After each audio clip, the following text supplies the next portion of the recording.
ce qu'on a modifié en fait. Tu veux que j'aille Ouais, je veux bien que tu ailles vérifier, je sais pas si on a le bon écran. Je vais jeter un coup d'œil, j'arrive. Oui, oui. Vous êtes entouré de professionnels. C'est ça. Donc Mutiti 3, toujours le circuit Mutiti pour inaugurer n'importe quelle ligue. Là, ce qu'on va faire, ce qui est la particularité de ce circuit, c'est qu'il est miné dans la partie un peu plus ouverte après la seconde moitié. C'est cet écran-là. Ah, c'est ce qui me semblait, oui. Donc, hop. Excusez-nous. Voilà. Donc là, on est bien sur l'écran de WMJ. Yes. Et donc là, voilà, la technique, c'est qu'une fois qu'on a le boost, c'est de couper à travers le gravier et on a une parfaite ligne droite pour esquiver toutes les mines. En vrai, dans ce circuit, le circuit, le moment le plus dur, je considère que c'est vraiment le premier tour. Déjà, il faut dépasser les adversaires pour pas qu'ils nous gênent, notamment Golden Fox, qui est notre rival. Et la trajectoire pour éviter les mines dans le premier tour, comme on peut pas couper le gravier sans perdre du temps, est assez compliqué à optimiser. Alors, comme je suis une complète noobie, la notion de rival dans ce jeu, qu'est-ce que c'est exactement ? Je saurais pas dire avec précision, mais en fait, c'est un peu comme dans SMK où, suivant le véhicule que tu prends, il y a toujours la même personne qui sera en deuxième place, toujours la même personne qui sera en troisième place, etc. Okay. Et donc là, avec Fire Stingray, je sais pas si c'est la même chose avec les autres véhicules, mais pour Fire Stingray, qui est vraiment le véhicule de prédilection de beaucoup de monde, le plus rapide. Et le rival, c'est le véhicule jaune qui est Golden Fox. Ok. Et Golden Fox, en termes de gameplay, c'est le véhicule qui a la plus forte accélération, mais la plus faible vitesse de pointe. Ok. Que là, pour le coup, le Fire Stingray, enfin, en tout cas de ce que j'avais vu, cru comprendre quand j'y avais joué un peu, c'est un peu l'équivalent de nos Bowser DK, c'est long à démarrer, mais grosse vitesse de pointe, quoi. Alors, il me semble... Pour être honnête, j'ai quasiment jamais runné les autres véhicules, même quand je jouais en casu étant jeune, je prenais toujours Fire Stingray. C'est normal, en même temps, le véhicule est fuchsia. Oui, oui, il pète la classe. Et c'est un samouraï qui le pilote. Mais non. Oui, Samouraï Goro. Incroyable. Et donc, ce que je voulais dire, il est très très maniable, contrairement, je trouve, dans SMK, à Donkey Kong et Junior et Bowser, qui sont beaucoup moins maniables qu'un Toad ou un Koopa. Là, c'est vraiment très facile à prendre en main d'entrée de jeu. Ouais. Et on arrive sur l'infâme Deathwind 2. Donc, alors déjà là on a pu voir une technique de bonk fait exprès, on vous en parlait tout à l'heure. Donc pourquoi ce circuit est aussi difficile ? Déjà, facteur 1, ça s'appelle Deathwind parce qu'il y a du vent qui nous pousse sur les côtés pendant tout le long du circuit. Facteur 2, il y a plein de virages très serrés avec des flèches d'accélération qui si on les maîtrise pas correctement, elles nous font rebondir sur tous les murets et ça part en pinball et on perd le contrôle, on fait du reverse, on va à contresens, donc c'est très très dur à maîtriser. C'est limite quand on est en mode survie, qu'on veut pas perdre trop de power, on essaye d'éviter les flèches d'accélération. Ouais. Et en plus, troisième difficulté, comme on est en Grand Prix, il y a les adversaires qui peuvent nous gêner. Et puis on les frôle, vraiment. WMJ qui... Vraiment, les véhicules sortent le petit coup de vent à l'oreille. C'est hyper impressionnant. Ah oui, c'est clair. On peut voir... oui, vas-y. Non, je disais juste, j'aime ce que je vois. Oui. Voilà, donc là, hop, on a pu voir, il s'est pris un bonk dans un véhicule et il y a tout de suite eu la flèche de check qui indique... les véhicules adverses qui sont juste derrière nous, qui est apparu comme quoi visiblement l'adversaire était à nos trousses depuis le début. Ouais. Et qu'est-ce que je voulais dire ? Tu voulais parler du rebond volontaire, pourquoi on fait ça Je crois que je voulais parler d'autre chose. Ah, mon mauvais. Mais ça me reviendra, c'est pas grave. Mais oui, effectivement, le petit rebond volontaire que vous avez déjà vu faire sur les bords, ça nous permet de revenir directement dans le chemin de la course en perdant pas trop de temps. Et c'est super avantageux parce que sinon, en fait, le virage est tellement serré, vu qu'on est sur un enchaînement de virages qui sont vraiment en angle droit, qu'en fait, Tu peux pas le faire pleine bourre, donc ça veut dire que tu serais obligé soit de ralentir, soit de te bonquer d'une manière ou d'une autre. Donc en fait, se bonquer une fois et repartir, en plus ça nous remet, si c'est bien fait, ça nous remet directement dans la bonne position. Exactement. C'est beaucoup plus avantageux, quoi. Et on arrive sur Porton 2. Donc la première moitié est très très semblable à Porton 1. C'est une copie conforme. C'est juste la deuxième moitié, vous pouvez le voir sur le tracé à gauche, il y a plein de virages bien serrés. C'est-à-dire qu'après, ils ont commencé à dessiner et puis il y a une bête qui est passée, donc ça en fait... Oui, c'est ça, je pense qu'il y a une guêpe. Les guêpes qui ont sponsor tout l'événement CDM F0. C'était donc ça. Voilà. Oh, les musiques de ce jeu. Ah ouais, non, elles sont dingues. D'ailleurs, ouais, je parlais à ma cousine avec qui j'avais pour habitude de beaucoup jouer à F0, donc je parlais de ce championnat. Et la première chose qu'elle m'a dit, c'est musique cultissime. Ah bah ça... musique incroyable. Ouais. Puis même, pour le coup, c'est marrant parce que F0, j'ai longtemps connu de nom, mais sans essayer particulièrement de m'y intéresser. J'ai commencé, comme je disais, à y jouer lorsque F0 99 est sorti. Oui.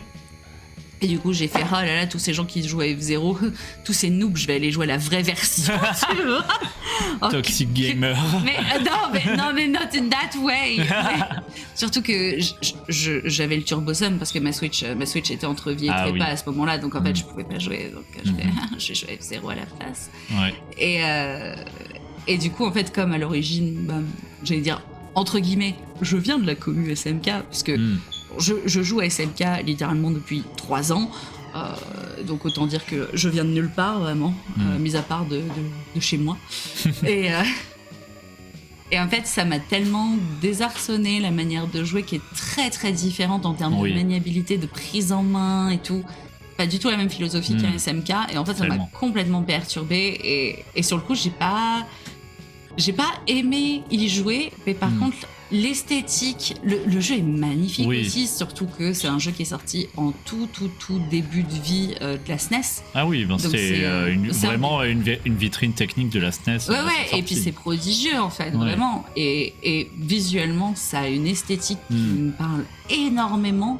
Les musiques pareil. Et c'est vrai que j'étais là, genre presque, tu sais, tu te retrouves à ce stade de je suis triste de pas vraiment l'aimer ce jeu.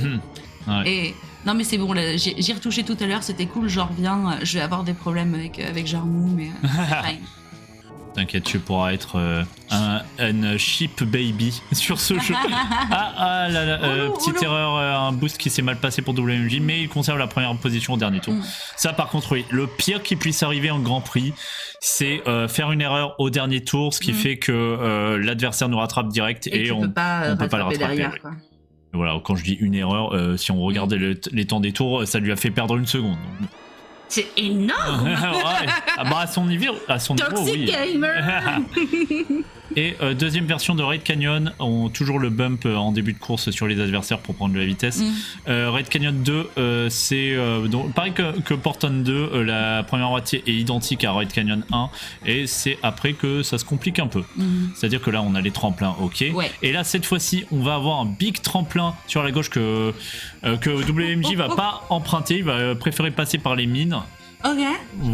Pourquoi pas? C'est un choix de vie. Ils sont très terrifiants pour le coup. Pour avoir vu une partie des épreuves de time trial hier, tout le monde passait par ce truc sur le côté. Oui, c'est impressionnant. Ouais, c'est super impressionnant. Mais par contre, effectivement, tu peux facilement te cracher aussi. Si tu sois un tout petit peu trop court sur ton jump et c'est fini toi. Le plus safe reste de passer par le tremplin qu'on a vu à gauche avec la flèche aussi de tremplin, mais faut être assuré d'avoir assez de vitesse pour se permettre de l'emprunter, sinon on se crache. Après visiblement ça a l'air de bien se passer entre le rail sur le côté et les mines terrifiantes, ma foi, pourquoi pas. Et on constate l'une des stratégies de WMJ. Il a actuellement 2 boosts en sa possession. Pour avoir discuté avec lui quand j'ai compétité tout à l'heure, il garde toujours un boost à portée de main dès qu'il en a récupéré 2, au cas où les choses tournent mal, qu'il se prenne un adversaire pour pouvoir repartir très vite à la vitesse maximale. L'idéal, surtout quand on fait du time trial, c'est d'utiliser un boost partout tours à partir du moment où on les débloque. Mais là, il assure une sécurité, ce qui n'est vraiment pas de trop, vu à quel point les ennemis peuvent troller. Oui, et puis de nouveau, on rappelle, en fait, on est sur un tournoi, donc il y a aussi un peu l'enjeu de la compétition derrière. Donc, sans non plus être trop prudent, vaut mieux garder un peu de sécurité de côté, parce que c'est justement prendre trop la confiance qui peut jouer contre toi le moment venu, quoi. Ah, petite collision. Et voilà, là justement il utilise son boost comme ça, il repasse à la vitesse max. Ah, une autre collision. Terrible. Bon, hop, heureusement il avait un autre boost en réservé et c'est le dernier tour de toute façon. Donc à part un gros incident, ça devrait aller. Le dernier virage ici peut être trollesque aussi. Ah, et voilà. Est-ce que l'adversaire... Ouais. Bon, ça va, l'adversaire n'a pas l'air d'être derrière, donc il s'en est bien tiré. Alors, question. Parce que je vois les safe tranches et tout. Oui. En fait, c'est, j'allais dire, la même logique que sur... 99 Ouais, que sur 99, mais de manière beaucoup plus réduite, même sur les Grands Prix. Oui, c'est ça. C'est-à-dire que si t'es sur une course, tu vois, et que t'es en dessous du fameux temps safe, ça s'arrête immédiatement. C'est ça. Oh, c'est donc rude comme mécanique. Ça veut dire, bon, il y a 4 compétiteurs principaux, mais faut quand même finir dans les 3 premiers pour passer à la course suivante et se qualifier. Ouais. Et ça, c'est vraiment une mécanique interne du jeu. Ouais, non, mais en fait, c'est hyper intéressant parce que c'est du jamais vu ailleurs, mais c'est tellement rude comme mécanique, tu vois. C'est surtout, en fait, il n'y a même pas de système de points in-game pour déterminer qui est à la première place à la fin du championnat. Le jeu part du principe, ok, t'as survécu les 5 courses, GG à toi, tu peux te reposer, même si t'as fait 3ème à toutes tes courses, c'est pas grave, t'as gagné le jeu. Bravo, nonobstant, tu as gagné. Voilà. Donc on arrive sur le dernier circuit, l'un des plus difficiles, Firefield. Alors attention, regardez l'adversaire. Non, c'est bon, il l'a pas fait.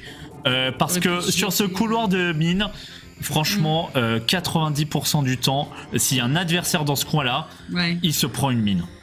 C'est insupportable. C'est insupportable. Ok. Ça m'est arrivé tout à l'heure, surtout sur un ennemi disco donc, qui explose quand on le touche. Et il s'est décalé sur la gauche là où j'étais parce qu'il s'est pris une mine et du coup je me le suis pris en pleine poire.